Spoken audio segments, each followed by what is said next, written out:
আমরা কিন্তু কৃষি প্রধান দেশ এখনো পর্যন্ত, আমাদের ফুড সিকিউরিটিটা অনেক বেশি চিন্তা করতে হবে, যাতে খাদ্য আমদানি আমরা আমাদের দেশে না করতে হবে।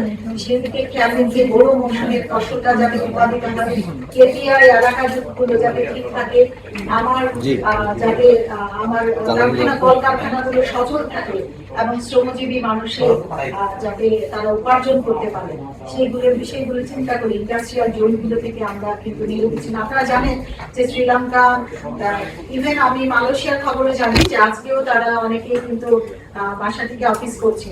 তো আমরা কিন্তু সেই পরিস্থিতি করছি না। আমরা কিন্তু ম্যানেজমেন্ট ফেলিউর আমি বলবো না, আমি বলবো ম্যানেজমেন্ট খুব প্রুডেন্ট ডিসিশন নিয়েও আমরা কিন্তু অফিস চালিয়ে যাচ্ছি, স্কুল কলেজ সবকিছু চালিয়ে যাচ্ছি।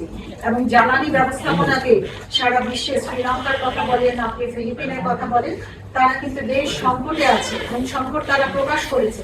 আমরা কিন্তু সেই সংকটে নেই।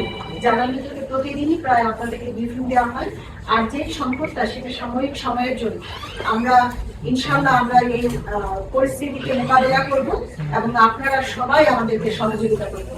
এবং আপনারা বলেছেন নতুন রাজনৈতিক সরকার, অবশ্যই রাজনৈতিক সরকারের একটা প্রোগ্রাম আছে, তাদের মিশন ভিশন আছে, সেই অনুযায়ী আমরা কিন্তু আমরা সেভাবে কাজ করে থাকি। প্রথমেই আমরা বলেছি আমরা সবচেয়ে লো কস্ট কোনটা সেটাই যাই, তার জন্য হাইড্রো আমার সবচেয়ে লো কস্ট, সেটা হচ্ছে 50 পয়সা প্রতি ইউনিট আমার খরচ পড়ে।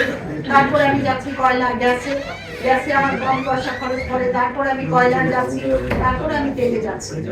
এই তেলটা আমরা অবশ্যই জনগণের যাতে দুর্ভোগ না হয় সেই বিষয়টাকে প্রাধান্য দিচ্ছি।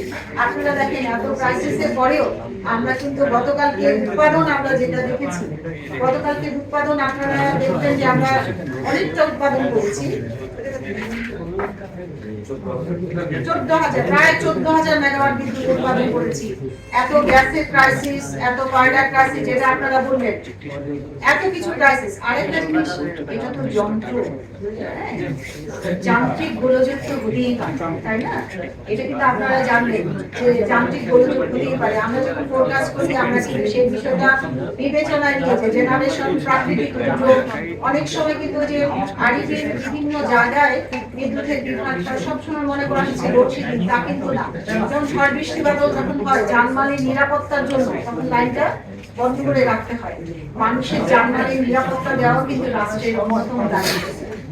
আপনাদের সবাইকে ধন্যবাদ। আপনাদের যে টেকনিক্যাল